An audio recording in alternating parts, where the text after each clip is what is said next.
आखाती युद्धाच्या पार्श्वभूमीवर भारताला या युद्धाची चांगली झळ बसत आहे.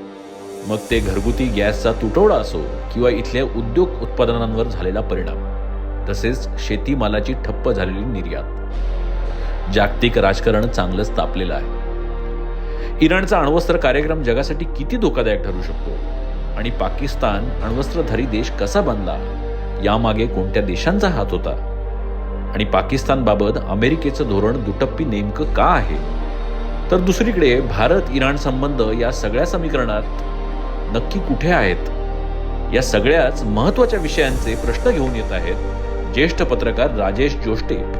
आणि या विषयांचं सखोल विश्लेषण करत आहेत एक उंचीवरला माणूस, निवृत्त air marshal Hemant Bhagwat. USA Israel विरुद्ध इराण या संघर्षावर आधारित पॉडकास्टच्या या दुसऱ्या आणि अंतिम भागात आपलं स्वागत आहे. इस्रायलनी हा त्यांचा विध्वंसकारी चेहरा इराणचा ओळखला. आधी प्रॉक्सीवर हे करत होते, हमास, हिजबुल्ला, हुती आणि हे सगळे हल्ले करत होते. या पार्श्वभूमीवर अणुबॉम्ब निर्मितीच्या अनुषंगानं इराण काम करत आहे आणि हे जगासाठी हितकारक नाही, लोककल्याणकारी नाही किंवा विध्वंसकारी आहे हे इस्रायलने ओळखलं. ती भूमिका त्यांनी अमेरिकेला पटवून दिली आणि म्हणूनच हे युद्ध जर सुरू असेल तर सर प्रश्न असा की तुम्ही जो उल्लेख केला ज्या देशाचा, पाकिस्तानचा, तर त्यांनी देखील अणुबॉम्ब बनवलेला आहे. अणुसंपन्न देश आहे, ते अणुबॉम्ब संपन्न देश आहे. मग अशा वेळेला इराणची जी भूमिका आहे, जी विचारशैली आहे, तीच विचारशैली घेऊन पाकिस्तान जर वाटचाल करतो आहे तर तो भारतासाठी धोका आहे, जगासाठी धोका आहे. मग याविषयी अमेरिका कोणती भूमिका घेते किंवा या संदर्भाने आक्रमकपणे जसे इराणच्या संदर्भाने विचार केला गेला तसा विचार पाकिस्तानच्या संदर्भाने का केला जात नसावा असं आपल्याला वाटतं सर?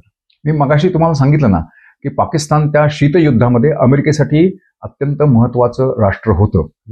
पुढे तुम्हाला आता थोडं बॅकग्राऊंडमध्ये जाऊया. नक्की. ज्या वेळेला 2001 मध्ये, सप्टेंबर 2001 मध्ये अमेरिकेवरती हल्ला झाला ट्विन टॉवर्सवरती, अगदी त्याच्यानंतर अमेरिका अफगाणिस्तानमध्ये पुढचे 20 वर्ष घुसली.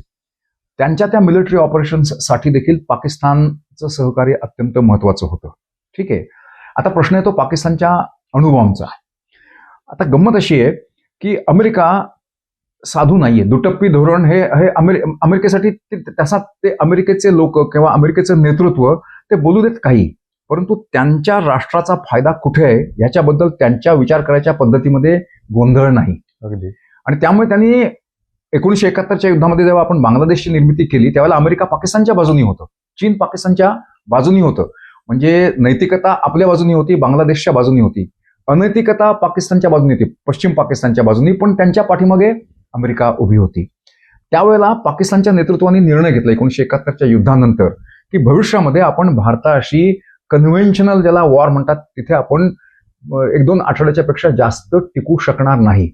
आणि पाकिस्तानच्या विचार करायच्या पद्धतीमध्ये भारताबद्दल जो द्वेष आहे, जी एनिमिटी म्हणतात किंवा त्यांच्यामध्ये जी धर्मांधता आहे, त्यामुळे त्यांना परत काश्मीरचं खोरं आहे ते त्यांना आपल्याकडे बळजबरीने घ्यायचं आहे. पण काश्मीरमध्ये आपण जर गडबड केली तर भारत आपल्याला ठोकू शकतो.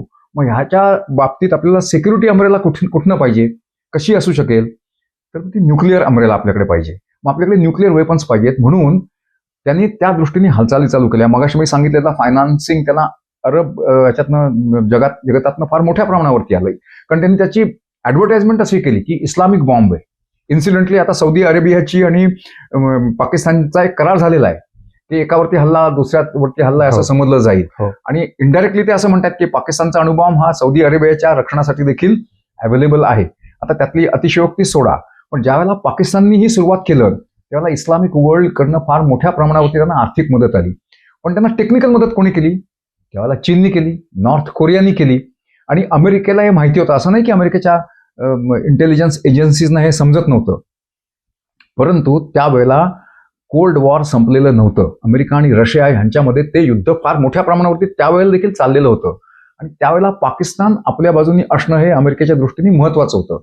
म्हणून त्यांनी अमेरिकेने त्याच्याकडे कानाडोळा केला, दुर्लक्ष केलं. अमेरिकेला माहिती आहे हा रिस्क आहे, परंतु त्यांनी 1989 पर्यंत रशिया त्यातनं परत गेल्यानंतर मग ती प्रेसलर अमेंडमेंट आणली की प्रेसिडेंटनी सर्टिफाय करायचं आणि मगच ती लष्करी मदत वगैरे दिली जाईल.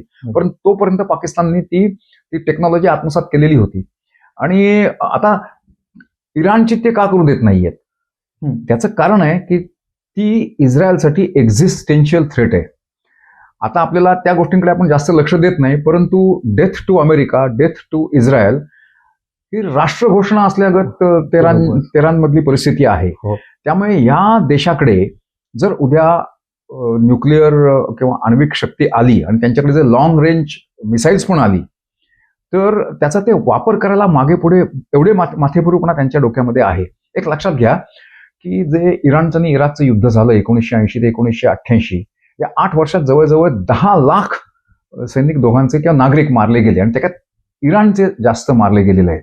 परंतु तेवढा संहार होऊन देखील त्यांची ती म्हणजे ते टेररिझम एक्सपोर्ट करायला ते थांबले नाहीत. किंबहुना मी मध्ये जरा बोलतो, किंबहुना देशाची परिस्थिती विपरीत आहे, महागाई वाढते, अनेक समस्या आहेत जीवनाविषयक, म्हणजे पाण्याच्या टंचाई पण सगळं काय, असं म्हणून रस्त्यावर उतरलेल्या आपल्याच नागरिकांना इराणने जे आता गेल्या महिनाभरामध्ये जानेवारी महिन्यामध्ये हजारो लोकांना मारलं असं सांगितलं जात आहे. असं येतंय म्हणजे हे लोक बेभान झालेले आहेत, जे आपल्या देशातील लोकांचा देखील विचार करत नाहीत. हाच प्रश्न आम्हाला येतो की भारतातल्या लोकांनी मग खूप अगदी नैतिकतेच्या गोष्टी करणं आणि मग ज्या पद्धतीनं पाकिस्तानच्या संदर्भाने जो विषय होतोय, म्हणून म्हटलं की पाकिस्तानचा अणुबॉम्ब हा इस्लामिक जर अणुबॉम्ब असेल तर तो इस्लामिक कंट्रीमध्ये पसरू शकतो, मिळू शकतो, असं इराणला तंत्रज्ञान तिथलं मिळू शकतं, आपल्याला पण धोका निर्माण होऊ शकतो. तर या सगळ्याच पार्श्वभूमीवर पाकिस्तानच्या अणुबॉम्बविषयी भारताने काय सक्षम होण्याची गरज आहे, किंवा काय धोरणात्मक बदल करण्याची गरज आहे, काय विचारशक्तीमध्ये बदल करण्याची गरज आहे, काय मिलिटरी स्ट्रॅटेजी किंवा त्यात आपण म्हणूया की शक्तीस्थळ बनवण्याची गरज आहे, जे आज इस्रायलने केलंय. नाही, हे दोन थोडे वेगवेगळे. कसं आहे, इस्रायलला जर इराणमध्ये जर न्यूक्लिअर वेपन्स आली तर ती एक्झिस्टेन्शियल थ्रेट होऊ शकते आणि ते खुलेआम बोलतायत. म्हणजे इराणमध्ये ते खुलेआम बोलतात. ती जी राजवट आहे ना, म्हणजे मी सांगितली क्लेरिक्सची जी राजवट आहे त्यांची हुकुमशाही आहे, ते खुलेआम बोलतायत की आम्ही इस्रायलला नष्ट करणार, इस्रायलला इथे अस्तित्वात राहण्याचा अधिकारच नाहीये. पाकिस्तान आणि भारत यांचं इक्वेशन तेवढं वाईट नाहीये. अच्छा, म्हणजे पाकिस्ताननी भारतापासून म्हणजे थोडंसं स्वतःला प्रोटेक्शन निर्माण करण्यासाठी त्या आण्विक ह्याचा ताकदीचा किंवा शस्त्रांचा पाठपुरावा केला असं मला वाटतं. पण आपण सावध राहिलं पाहिजे आणि आपण टेक्नॉलॉजी वापरून आपण आपल्या डिफेन्स सेक्टरला किंवा आपण एकूणच इन्व्हेस्टमेंट आपल्या ह्याच्यामध्ये अशी केली पाहिजे की पाकिस्तानसाठी आपल्या कन्व्हेन्शनल ह्याचा ताकदीचा एवढा डिटरन्स निर्माण झाला पाहिजे की पाकिस्तान आपली कुरापत काढायचा विचार करणार नाही. मी त्यांची विचार करायची पद्धती बदलेल असं नाही, परंतु आपण पाकिस्तानकडे जी म्हणजे क्षेपणास्त्र ही अण्वस्त्र आहेत, we cannot wish them away. ते आहेत, ठीक आहे, परंतु आपल्याकडे पण डिटरन्स आहे, आपल्याकडे पण अण्वस्त्र आहेत. आणि आपलं मोदी म्हणले की आमची काय अण्वस्त्र आहे की दिवाळीसारख्या फटाक्यांसारखे फोडायला नाहीयेत. त्यामुळे पाकिस्तानला पण त्याची कल्पना आहे. बरं, आपला देश फार मोठा आहे, पाकिस्तानकडे ती स्ट्रॅटेजिक डेप्थ नाहीये. त्यामुळे आण्विक युद्ध हे पाकिस्तानच्या दृष्टीने म्हणजे न परवडणाराच सौदा आहे. त्यामुळे आपल्याला त्याच्याबद्दल जास्त चिंता करायची काही आवश्यकता नाही. पण आपल्याला जर मी मगाशी सांगितलं ना, आपल्याला जर आपली आर्थिक प्रगती करायची असेल आणि आपल्या बॉर्डर्स जर आपल्याला सिक्युअर करायच्या असतील ना, तर आपल्याला 2-3 गोष्टींचं भान ठेवलं पाहिजे. आपली जशी आपली सामरिक ताकद आहे, मिलिटरी पॉवर आहे ना, ती आपल्याला अजूनही फार मोठ्या प्रमाणामध्ये डेव्हलप केली पाहिजे. कारण आपला भूगोल असा आहे, इकडे पाकिस्तान आहे, तिकडे चीन आहे. आपण we cannot wish them away.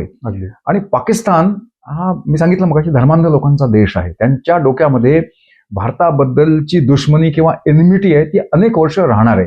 हे गृहीत धरूनच आपण सामरिक ताकद अशी केली पाहिजे, तशी इस्रायलची आज ताकद आहे, सामरिक ताकद आहे की अनकन्व्हेन्शनल वॉरच ते इस्रायलच्या बरोबर करू शकतात. बाकी कुठल्याही अरब राष्ट्रामध्ये आता एवढी हिंमत नाही की इस्रायलच्या बरोबर ते कन्व्हेन्शनल वॉर करू शकतील. तशी ताकद भारताने निर्माण स्वतःमध्ये केली पाहिजे. आणि मी म्हटलं नाही का, 2-3 गोष्टींचं भान असं पाहिजे की capacities take time to build, intentions can change overnight. तर पुढच्या 10 ते 15 वर्ष आपण आपल्या संरक्षणावरती, आता आपण जवळजवळ 2% आपल्या जीडीपीचा खर्च करतोय, तो कमीत कमी 3% केला पाहिजे. आता जर आपण 85 किंवा 90 बिलियन डॉलर्सच्या आसपास करतोय, तर तो आणखीन 120-130 बिलियन डॉलर्सच्या आसपास केला पाहिजे. आणि याला कारण आहे, आता आपण जे अमेरिकेचं आणि इस्रायलचं जे युद्ध क्षेत्रावरचं वर्चस्व बघतोय ना, याला कारण काय, अमेरिका गेले कितीतरी वर्षाला $800 बिलियन एका वर्षाला त्यांच्या संरक्षण ह्याच्यावरती खर्च करतं. आणि तसा अमेरिकेला डायरेक्ट धोका नाहीये, पण भारताला धोका आहे. म्हणून भारताने भविष्यामध्ये पुढच्या 10-15 वर्षांसाठी आपली ताकद, मिलिटरीची ताकद आहे ना, तिला आणखीन सुदृढ केलं पाहिजे. आपण काय वीक पॉवर नाहीत, पण आणखीन सुदृढ केलं पाहिजे, म्हणजे पाकिस्तानला आपली भीती वाटेल आणि चीनला देखील आपण डिटरन्स होऊ आणि त्याच्यामुळेच आपल्याला जी सुरक्षा मिळेल त्या सुरक्षेच्या कवचाखाली आपल्या देशाची आर्थिक, राजकीय, सांस्कृतिक, सामाजिक प्रगती सुरळीतपणे होऊ शकते. हे आपण आपल्या राजकीय नेतृत्वाला, समाजाला आणि जे ह्याच्यामध्ये समाजाला नॅरेटिव्ह सेट करतात त्या लोकांना समजणं अत्यंत आवश्यक आहे. अगदी खूप चांगला मुद्दा आहे. आणि पॉडकास्टच्या या शेवटच्या टप्प्यामध्ये एक शेवटचा काही टप्प्यातला हा प्रश्न येतो की मग सर, या युद्धाचं पुढे काय? हे युद्ध किती काळ चालेल? याचे परिणाम आपल्यावर काय होतील? जगावर काय होईल? आणि इराणमध्ये खमेनींचं निपात झाला आहे, त्यांचं बळी घेण्यात आला आहे किंवा त्यांना ठार मारण्यात आलं आहे. मग पुढे इराणी जनतेने काय करायचं आहे? तिथली शांतता कधी प्रस्थापित होईल? आणि एकूणच जग यामध्ये थांबणार आहे की कसं? जसं की व्हेनेझुएलावर अमेरिकेने ताबा मिळवला, आता इराणच्या संदर्भाने हा सगळा विषय चालू आहे. इथून पुढे आपण कुठे जाणार आहोत? विशेष करून अमेरिका. आणि त्याला जोडून मी असं मुद्दामून विचारतो की अमेरिकेचे राष्ट्राध्यक्ष ट्रम्प आहेत, यांना अनेक जग हे विमजिकल असं अशा अर्थानं समजतं, पण खरंच ते तसे आहेत की त्यांचं वेगळं काही धोरण आहे आणि खरंच याच्यामध्ये काही त्यांची दूरदृष्टी आहे? अशा अर्थानं जरा सांगा की आपण आता ह्या कुठल्या दिशेने जाणार आहोत हे युद्ध घेऊन? तुम्ही मगासारखंच एकाच प्रश्नामध्ये अनेक प्रश्न विचारलेत. ठीक आहे, आज मी उत्तर द्यायचा प्रयत्न करतो. अमेरिकेची जी इस्रायलची आणि अमेरिकेची जी स्ट्रॅटेजिक ऑब्जेक्टिव्ह आहेत हे युद्ध सुरू करण्यामध्ये, पहिलं म्हणजे त्यांच्या न्यूक्लिअर ह्याला खच्ची करायचं, ते त्यांनी जवळजवळ केलेलं आहे. त्यांची लॉंग रेंज मिसाईल्स आहेत ते मागच्या वर्षीच्या जूनच्या युद्धामध्ये जवळजवळ 40-50% नष्ट केलेली होती. त्यांनी टार्गेट केलेलं आहे. त्यांचा एअर डिफेन्स इराणचा कोलमडलेला आहे. ते रेजिम चेंज बोलतात, पण ते रेजिम चेंज करू शकत नाहीत. इराणच्या राष्ट्रामध्ये तेवढी डेफ्थ आहे की एवढं अमेरिकेला जसं मदुरोला उचललं तसं तेवढं बदलणं हे तेवढं शक्य नाहीये. परंतु त्यांची लॉंग टर्म स्ट्रॅटेजी अशी असणार आहे की या रेजिमला एवढं खिळखिळ करून ठेवायचं, त्यांची ताकद, IRGCची ताकद असू दे, बसीस फोर्सची ताकद असू दे किंवा इराणच्या आर्मीची ताकद असू दे, IRGCची ताकद असू दे, एवढं खिळखिळ करायचं की पुढचे 15 ते 20 वर्ष ते आसपासच्या एरियामध्ये जे मिसचिप करतायत किंवा ते न्यूसन्स आहे तो थांबेल. आणि उद्या जर इराणमधली आर्थिक परिस्थिती जर सुधारली नाही आणि परत जर इराणमध्ये परत उठाव झाला, नागरिकांचा उठाव झाला, तर कदाचित सत्तांतर होऊ शकेल. परंतु आत्ताचा जो रेजिम आहे त्यांची पाळंमुळं गेल्या 47 वर्षामध्ये खूप खोल गेलेली आहेत. त्याच्यात त्यांचे मटेरियल इंटरेस्ट पण आहेत. म्हणजे इराणची सगळी ऑइल किंवा जो व्यापार वगैरे ह्या गोष्टी आहेत ना, ह्याच्यामध्ये IRGCचा म्हणजे डायरेक्ट किंवा इनडायरेक्ट फार मोठा कंट्रोल आहे. जसा पाकिस्तानच्या आर्मीचा पाकिस्तानच्या अर्थकारणावरती कंट्रोल आहे तसा.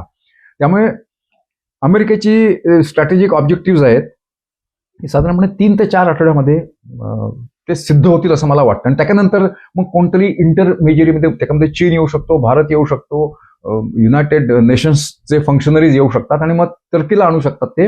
आणि मग वाटाघाटी होऊन मग थोडं सीज फायर होईल. आता ते त्यांच्यावरती पण आहे. तेहरानमध्ये समजा जर पुढचा त्यांचा लीडर जर माथेभिरूच असेल की नाही आम्ही 1000 वर्ष लढायला तयार आहोत वगैरे अशी जर भाषा झाली तर मग हे युद्ध किती चालेल, त्याचे परिणाम काय होतील हे सांगणं या घडीला थोडंसं कठीण आहे. आता तुमचा जो पुढचा प्रश्न ज्याच्यावरती अर्थकारणावरती परिणाम होणारच, परंतु तो परिणाम माझ्या दृष्टीने टेम्पररी असणार आहे.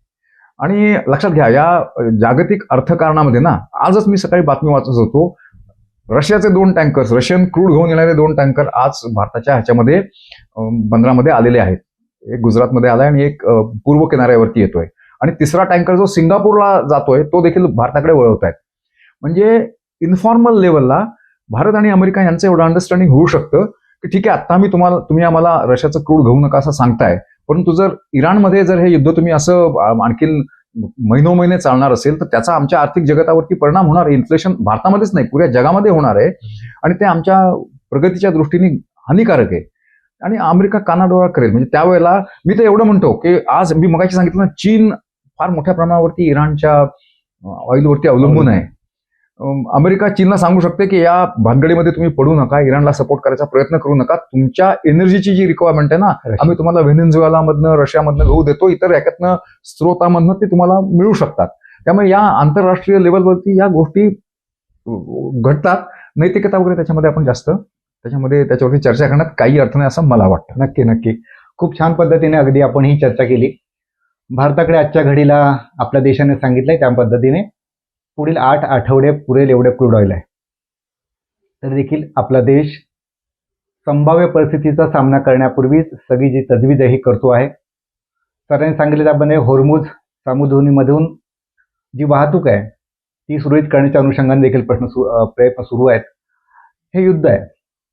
या युद्धामध्ये ज्या देशांमध्ये युद्ध होतं तिथल्या सगळ्यांना त्याची झळ बसते, पण युद्धात सहभागी नसल्याने देखील झळ बसते. पण या सगळ्या पार्श्वभूमीवर आपण काय सतर्कता बाळगायला हवी आणि परराष्ट्र धोरण हे रामाय स्वस्ती अशा पद्धतीने नसतं. ते भावनेवर चालत नसतं. ते कर्तव्य बुद्धीने चालवावं लागतं आणि परिस्थितीनुसार देशाच्या हिताचे निर्णय घ्यावे लागतात. आणि म्हणूनच हे युद्ध कुठे जाणार आहे, त्याची क्षमता, त्याची सहारकता आणि त्याची एकूणच व्यापकता किती असणार आहे, या सगळ्याच अनुषंगाने आदरणीय भागवत सरांनी केलेलं विवेचन या ठिकाणी होतं. सर, आज या ठिकाणी आपण आलात. मी सागर वेबच्या वतीनं आपले मनपूर्वक धन्यवाद व्यक्त करतो आणि थांबतो. धन्यवाद.